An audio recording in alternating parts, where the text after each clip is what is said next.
আজকে ক্লাসে আমরা কি জানবো যে প্রবাল প্রাচীর সম্পর্কে ডিটেলসে কিন্তু জানবো কিন্তু ঠিক আছে। আজকের এখান থেকে যে প্রশ্নগুলো সম্পর্কে জানতে হবে তোমাদের সেগুলো হচ্ছে কি, এক হচ্ছে প্রবাল প্রাচীর কাকে বলা হয় বা প্রবাল কীট কাকে বলা হয় বা পলিপ কাকে বলা হচ্ছে সে সম্পর্কে জানতে হবে।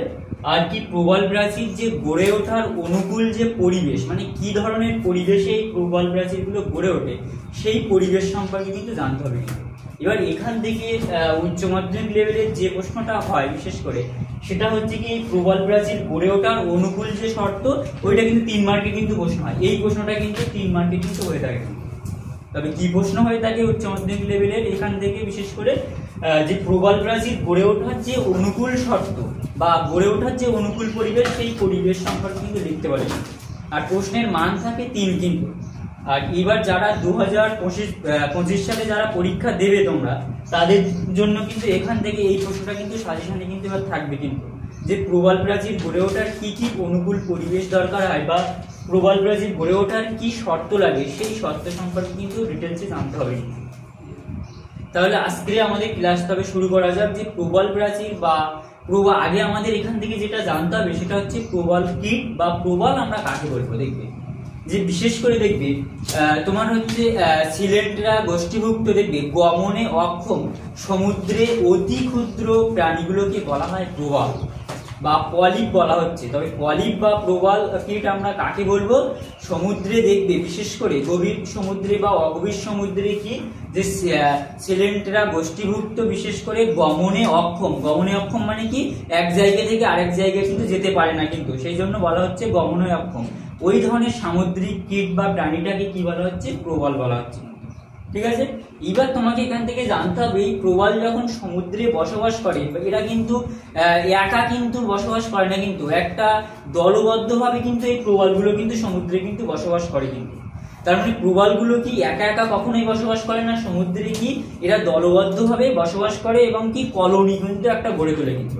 দেখবে সমুদ্রে এই একাধিক প্রবাল কীটগুলো দেখবে থাকে এবং দেখতে অনেকটা রেন ফরেস্ট বা বৃষ্টি অরণ্যের মতো দেখায় কিন্তু, নিরক্ষীয় বৃষ্টি অরণ্য যেমন হয় তেমনই কিন্তু সমুদ্রে কিন্তু এরা বসবাস করে। সেই জন্য প্রবাল কীটগুলোকে বলা হয় সমুদ্রের বৃষ্টি অরণ্য। এই প্রশ্নটা কিন্তু 1 মার্কের হয় যে সমুদ্রের বৃষ্টি অরণ্য কাকে বলা হয়, উত্তর কি হবে, প্রবাল কীটকে কি বলা হচ্ছে, সমুদ্রের বৃষ্টি অরণ্য। কিন্তু এই প্রশ্নটা কিন্তু হয়ে থাকে কিন্তু। ঠিক আছে, তারপর এবার যদি আমরা বলি যে প্রবাল কীট আমরা কাকে বলে আমরা জানলাম। এবার যদি বলা হয় প্রবাল কীটের কি কি বৈশিষ্ট্য, প্রথম বৈশিষ্ট্য কি বললাম আমরা, সিলেন্টরা গোষ্ঠীভুক্ত গমনে অক্ষম কিন্তু সামুদ্রিক ক্ষুদ্র কিন্তু প্রাণী কিন্তু প্রবাল কীট। ঠিক আছে, দ্বিতীয় কি, এই প্রবাল কীটগুলো দেখবে বছরে মানে 1 বছরে প্রায় হচ্ছে দেখবে 5 থেকে 25 মিলিমিটার কিন্তু বাড়তে পারে কিন্তু এরা। কি বললাম, এরা 1 বছরে 5 থেকে 25 মিলিমিটার পর্যন্ত এরা কিন্তু বাড়তে পারে কিন্তু। একটা সময় কি হয় বিশেষ করে এরা কিন্তু মারা যায় কিন্তু, এবং যখন মারা যায় তখন কি হয় ভালো করে এখানে দেখো, এরকম এই মনে করো কোন একটা কি হচ্ছে গভীর সমুদ্রে হচ্ছে কি এই হচ্ছে প্রবাল কলোনি গড়ে উঠেছে। ঠিক আছে, এই প্রবালগুলো যখন মারা যায় ভালো করে মনে রাখবে, এই প্রবাল যখন মারা যায় বা কীটগুলো যখন মারা যায় তখন কিন্তু এরকম কিন্তু তোমার এখানে জমা হয়ে কিন্তু এরকম চূড়ার আকারে কিন্তু গঠন করে কিন্তু। এইবার এই এক একটা সম্প্রদায় বা কীট যখন মারা যায় তখন আবার এই যে কলোনি গড়ে তোলে, এর উপর কি চূড়া গঠন করছে, এই চূড়ার উপর আবার পুনরায় কি হবে, প্রবাল কীট কিন্তু জন্মগ্রহণ করে কিন্তু। এবার সেই প্রবাল কীট যখন মারা যায় তখন আবার কি হবে, এর উপর জমা হতে হতে একটা সময় কি হবে, এর উচ্চতা কিন্তু বেড়ে যায় কিন্তু, এবং উচ্চতা বেড়ে গিয়ে কি হয় একটা সময় হচ্ছে এরকম সমুদ্র পৃষ্ঠের উপরে এরকম উপরে কিন্তু দ্বীপের আকারে অবস্থান করে, যেটাকে বলা হচ্ছে প্রবাল দ্বীপ।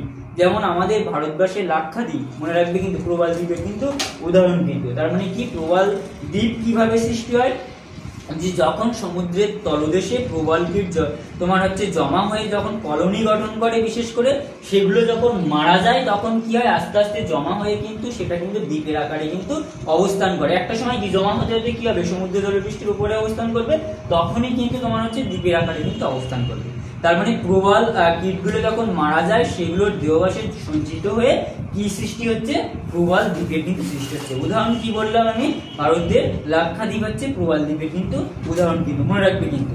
এইবার দেখো প্রবাল প্রাচীর আমরা কাকে বলবো, প্রবাল দ্বীপ তো জানলাম বা প্রবাল কীট সম্পর্কে জানলাম, প্রবাল প্রাচীর কাকে বলা হবে?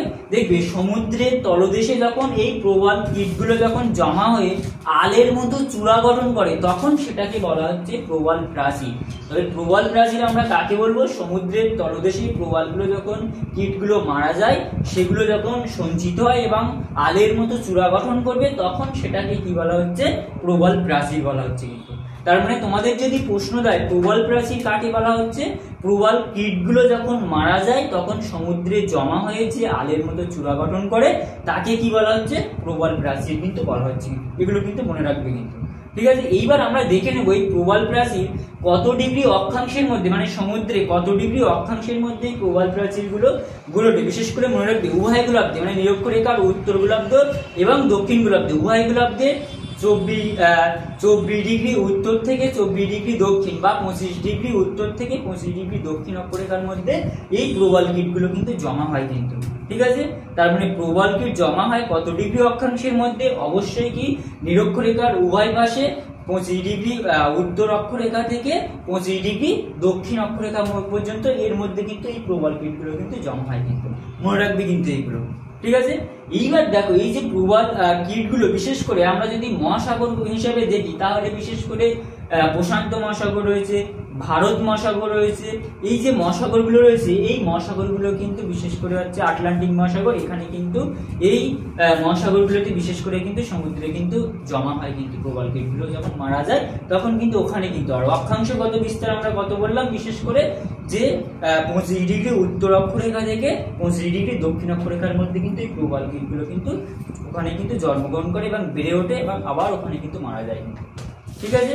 এইবার আমরা দেখে নেব এই যে প্রবাল কীট বা প্রবাল প্রাচীর গড়ে ওঠার বিশেষ করে অনুকূল কি কি পরিবেশ রয়েছে সেই পরিবেশ সম্পর্কে কিন্তু জানবো কিন্তু।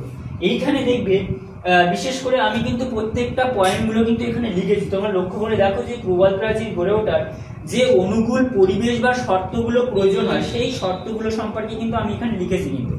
দরকার হলে তোমরা এখান থেকে এই শর্তগুলো একটু লিখে নেবে, দেখবে এই পয়েন্টগুলো খুবই সোজা বিষয়, একবার যদি আলোচনা করি তাহলে অবশ্যই দেখবে মনে থেকে যাবে, দেখবে, ঠিক আছে। এবার এই পয়েন্টগুলো যদি তুমি আলোচনা করো তাহলে দেখবে তুমি এখান থেকে কিন্তু উত্তর করে কিন্তু আসতে পারবে কিন্তু। তার মানে প্রবাল প্রাচীর এই যে গড়ে ওঠার অনুকূল কি কি পরিবেশ লাগে বা অনুকূল কি কি শর্ত হলে প্রবাল কীটগুলো সেখানে জন্মগ্রহণ করবে এবং মারা যাবে, সেখানে প্রবাল প্রাচীরগুলো উঠবে, কি শর্ত লাগে একটু দেখে নাও। প্রথমে যেটা আমাদের জানতে হবে যে প্রবাল প্রাচীর গড়ে ওঠার প্রথম যে শর্ত, ভালো করে দেখে নাও, সমুদ্র জলের উষ্ণতা। এই পয়েন্টটা খুবই একটা ভাইটাল পয়েন্ট। কি বললাম? সমুদ্র জলের উষ্ণতা। এই দিকে একটু লক্ষ্য করো, সমুদ্র জলের উষ্ণতা কত হলে তোমার হচ্ছে বিশেষ করে প্রবাল কীট জন্মগ্রহণ করবে, সেখানে বিশেষ করে মনে রাখবে 20 ডিগ্রি থেকে প্রায় 21 ডিগ্রি সেলসিয়াস উষ্ণতাযুক্ত অঞ্চলে কি হবে, সেখানে প্রবাল কীটগুলো কিন্তু জন্মগ্রহণ করবে। এবার যদি বলা হয় কম উষ্ণতায় কেন প্রবাল কীট জন্মগ্রহণ করবে না, কারণ কম উষ্ণতা কিন্তু এই প্রবাল কীটগুলো কিন্তু সহ্য করতে পারে না, মারা যায় কিন্তু। আবার যদি অত্যাধিক উষ্ণতা হয়ে যায় সেখানেও কিন্তু প্রবাল কীটগুলো কিন্তু মারা যায় কিন্তু। সেই জন্য কেমন উষ্ণতা দরকার হবে? সমুদ্র জলপৃষ্ঠের উষ্ণতা কত হতে হবে? সমুদ্র জলের উষ্ণতা 20 ডিগ্রি থেকে 21 ডিগ্রি সেলসিয়াস উষ্ণতাযুক্ত অঞ্চলে কি হবে, যে প্রবাল কীটগুলো কিন্তু জন্মগ্রহণ করবে। তাহলে তোমরা এই পয়েন্টে কি লিখবে? সমুদ্র জলের উষ্ণতা প্রবাল কীট গড়ে ওঠার জন্য বা জন্মগ্রহণ করার জন্য বিশেষ করে কিরকম পরিবেশ দরকার হয়? সমুদ্র জলের উষ্ণতা 20 থেকে 21 ডিগ্রি সেলসিয়াস উষ্ণতার প্রয়োজন হয় এবং কম উষ্ণতায় কিন্তু প্রবাল কীটগুলো হচ্ছে কি হয়, মারা যায় এবং অত্যাধিক বেশি উষ্ণতায় কিন্তু প্রবাল কীট মারা যায়। সেই জন্য ওই রকম উষ্ণতাযুক্ত অঞ্চলে কি হবে, প্রবাল কীটগুলো গড়ে উঠবে। তাহলে প্রথম পয়েন্ট লিখতে পারবে কি সমুদ্র জলের উষ্ণতা কত হলে সেখানে গড়ে উঠবে। এবার দ্বিতীয় পয়েন্ট দেখো সমুদ্র জলের গভীরতা। তোমরা এটা জানো যে বিশেষ করে সূর্যের আলো পৌঁছায় কত মিটার পর্যন্ত, সেটা প্রায় তোমরা জানো, প্রায় যে মহীশূর অঞ্চলে আমরা দেখেছিলাম মোটামুটি সেখানে কিন্তু প্রায় হচ্ছে 60 থেকে 70 মিটার গভীরতা পর্যন্ত কিন্তু সূর্যালোক কিন্তু পৌঁছায় কিন্তু। এবং ওই রকম 60 থেকে 70 মিটার গভীরতা যুক্ত অঞ্চলগুলোতে দেখবে সেখানে কিন্তু প্রবাল কীট কিন্তু জন্মগ্রহণ করে কিন্তু, কারণ ওখানে কি সূর্যের আলো পৌঁছায় এবং প্রয়োজনীয় অক্সিজেন কিন্তু সেখানে থাকে কিন্তু।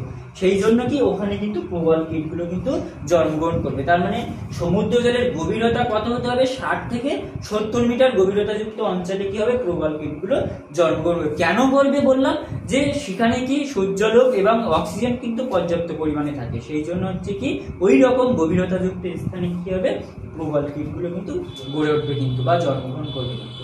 এবার 3 নম্বর পয়েন্ট কি লিখবে তোমরা? সমুদ্র জলের লবণতা। এই যে সমুদ্র জলের লবণতা তোমাদের যখন আমি ক্লাস 11-এ যখন পড়িয়েছিলাম, দেখবে কোন সমুদ্র, বিশেষ করে সমুদ্রের গড় লবণতা কত সেটা আমরা পড়েছিলাম, মনে আছে সবার? অবশ্যই 35 সহস্রাংশ। এটাকে কি বলা হয়? এই চিহ্নটাকে বলা হয় সহস্রাংশ বলা হয় কিন্তু। মানে বোঝো সহস্রাংশ মানে কি? দেখবে প্রতি 1000 গ্রাম জলে, ভালো করে মনে রাখবে, 35 গ্রাম লবণ কিন্তু থাকে কিন্তু। কি বললাম?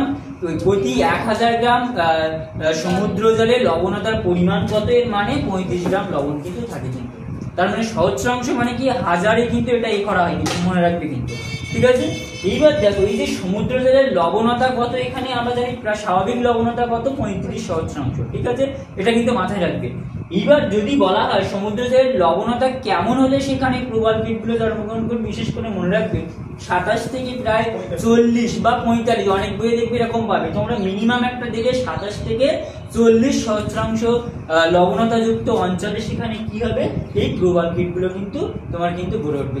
এইবার একটা এখান থেকে একটা তথ্য মনে রাখবে, বেশি লবণযুক্ত স্থান যদি হয় বা বেশি লবণতা যুক্ত সমুদ্র যদি হয়, সেখানে লবণের পরিমাণ যদি বেশি থাকে, তাহলে কিন্তু সেখানে কিন্তু ক্যালসিয়ামের পরিমাণ কমে যায়। আর প্রবাল কীটের প্রধান খাদ্য হচ্ছে কি? ক্যালসিয়াম কিন্তু, মনে রাখবে কিন্তু। এই ক্যালসিয়াম কার্বনেট কিন্তু প্রবাল কীটের প্রধান খাদ্য, সেই জন্য কিন্তু বেশি লবণতা যুক্ত স্থানে কিন্তু কি হয়, তোমার হচ্ছে প্রবাল কীটগুলো কিন্তু জন্মগ্রহণ করে না। তবে কিরকম লবণতা যুক্ত স্থানে এই তোমার প্রবাল কীটগুলো গড়ে উঠবে, বিশেষ করে 27 থেকে 40 সহস্রাংশ লবণতা যুক্ত স্থানগুলোতে কি হবে, প্রবাল কীটগুলো কিন্তু জন্মগ্রহণ করবে। তার মানে তারপরে পয়েন্ট কি লিখবে দেখো, পলিমুক্ত স্বচ্ছ জল। পলিমুক্ত স্বচ্ছ জল মানে কি? বিশেষ করে যে দেখবে, বিশেষ করে তোমরা জানো, দেখবে যে সমুদ্রের জলে যদি পলিকণা থাকে, সেই পলিকণা যদি থাকে, বেশি থাকে, তাহলে কিন্তু প্রবাল কীটগুলো কিন্তু মারা যায় কিন্তু। কেন মারা যায়? বিশেষ করে ওই যে পলিকণাগুলো যদি ওদের মুখে যদি থিতিয়ে পড়ে, তাহলে কিন্তু প্রবাল কীটগুলো মারা যায়। সেই জন্য পলিমুক্ত স্বচ্ছ সমুদ্রে কি হয়, প্রবাল কীটগুলো গড়ে ওঠে। সেই জন্য লক্ষ্য করে দেখবে যে অঞ্চলগুলোতে একাধিক বা যে সমুদ্রে একাধিক নদী এসে যুক্ত হয়েছে, সেই জায়গাগুলোতে কিন্তু কখনো প্রবাল কীট জন্মগ্রহণ করে না। তার মানে নদী মোহনায় কখনোই কিন্তু প্রবাল কীট কিন্তু জন্মগ্রহণ করে না কিন্তু।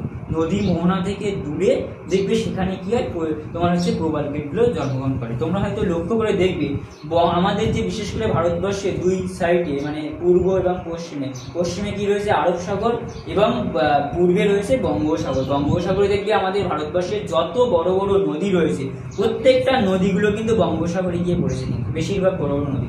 সেই জন্য বঙ্গোপসাগরের জল অনেকটা ঘোলাটে প্রকৃতির, লক্ষ্য করে দেখবে। কিন্তু আরব সাগরের জল, সেখানে কিন্তু ছোট ছোট নদী, কয়েকটা নদী পৌঁছেছে সেখানে গিয়েছে, সেই জন্য ওখানকার জল এবং মৃত্তিকা সেখানে কঠিন শিলা দ্বারা গঠিত হওয়ার জন্য সেখানে কি হচ্ছে, জলটা কিন্তু অনেকটা স্বচ্ছ প্রকৃতির কিন্তু সেখানে। ঠিক আছে, তার মানে পলিমুক্ত স্বচ্ছ জলে কি হবে, প্রবাল কীটগুলো কিন্তু গড়ে উঠবে। কেন গড়ে উঠবে?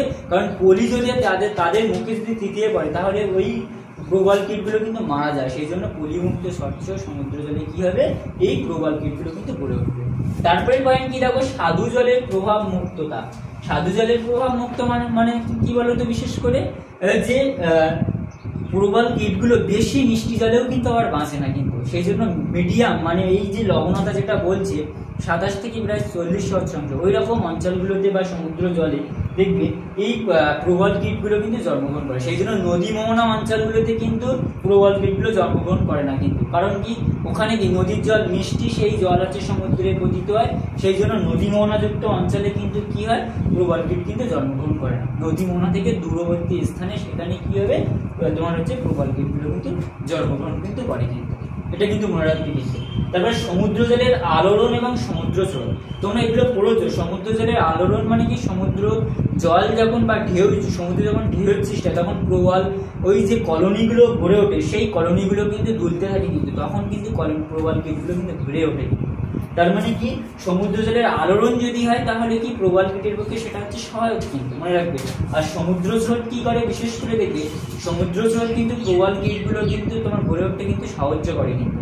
দেখবে পূর্ব অস্ট্রেলিয়া স্রোতের জন্য সেখানে কিন্তু পৃথিবীর বিখ্যাত প্রবাল প্রাচীর, যার নাম হচ্ছে অস্ট্রেলিয়ার গ্রেট ব্যারিয়ার রিফ, যেটা পৃথিবীর বিখ্যাত প্রবাল প্রাচীর, সেটা কিন্তু গড়ে উঠেছে কিন্তু ওই অস্ট্রেলিয়ায় কিন্তু, মনে রাখবে কিন্তু। তার মানে তোমাদের যদি এখান থেকে প্রশ্ন দেয় যে প্রবাল প্রাচীর গড়ে ওঠার কি কি শর্ত লাগে, তাহলে এই ছখানা পয়েন্ট লিখলে কিন্তু 3 মার্ক পাবে। কিন্তু কি কি পয়েন্ট? সমুদ্র জলের উষ্ণতা কত সেটা লিখতে হবে, সমুদ্র জলের গভীরতা, সমুদ্র জলের লবণতা, পলিমুক্ত স্বচ্ছ জল, স্বাদু জলের প্রভাব মুক্ততা, আর সমুদ্র জলের আলোড়ন এবং সমুদ্র স্রোত। এই পয়েন্টগুলো লিখলেই কিন্তু চলবে কিন্তু, ঠিক আছে। তার মানে এই জায়গা থেকে তাহলে কি প্রশ্ন হতে পারে বললাম, যে এখান থেকে শর্ট প্রশ্ন হতে পারে, বিশেষ করে মনে রাখবে এখান থেকে যেটা, যে সমুদ্রের বৃষ্টি অরণ্য কাকে বলা হয়, প্রবাল প্রাচীরকে কি বলা হচ্ছে, বা প্রবাল গিটকে কি বলা হচ্ছে, সমুদ্রের বৃষ্টি অরণ্য বলা হচ্ছে। শর্ট প্রশ্ন হয় কিন্তু, ঠিক আছে। বা কত ডিগ্রি অক্ষাংশের মধ্যে এই প্রবাল প্রাচীর বা প্রবাল গিটগুলো গড়ে ওঠে, তোমাদের বললাম যে উভয় গোলার্ধের 25 ডিগ্রি উত্তর থেকে 25 ডিগ্রি দক্ষিণ অক্ষাংশের মধ্যে কিন্তু প্রবাল প্রাচীরগুলো কিন্তু গড়ে ওঠে কিন্তু, ঠিক আছে। এবার এই যে প্রবাল প্রাচীর কিভাবে সৃষ্টি হচ্ছে, প্রবাল এই যে কলোনি গড়ে উঠছে সেগুলো যখন প্রবাল গিটগুলো মারা যায় তখন আস্তে আস্তে সেখানে কি হচ্ছে, বিশেষ করে তোমার হচ্ছে প্রবাল সেগুলো কীটগুলো মারা যাওয়ার প্রভাবে সেখানে জমা হয়ে প্রবাল দ্বীপের সৃষ্টি করছে, মানে যেটা সমুদ্র জলের উপর জেগে ওঠে। আর প্রাচীর কিভাবে সৃষ্টি করছে, এই যে সমুদ্রের এই যে প্রবাল কীটগুলো জন্মগ্রহণ করছে যখন মারা যাচ্ছে তখন সমুদ্রের তলদেশে যে আলের ন্যায় যে প্রাচীরের সৃষ্টি করছে সেটাকে বলা হচ্ছে প্রবাল প্রাচীর। এগুলো কিন্তু মনে রাখবে কিন্তু। আর 3 মার্কের প্রশ্ন এখান থেকে কি দেয়, প্রবাল প্রাচীর গড়ে ওঠার কি কি অনুকূল শর্ত লাগে বা কি কি পরিবেশ দরকার হয়, এটা কিন্তু লাগে কিন্তু, ঠিক আছে। তাহলে এই পর্যন্ত থাক, তাহলে সবাই খুব ভালো।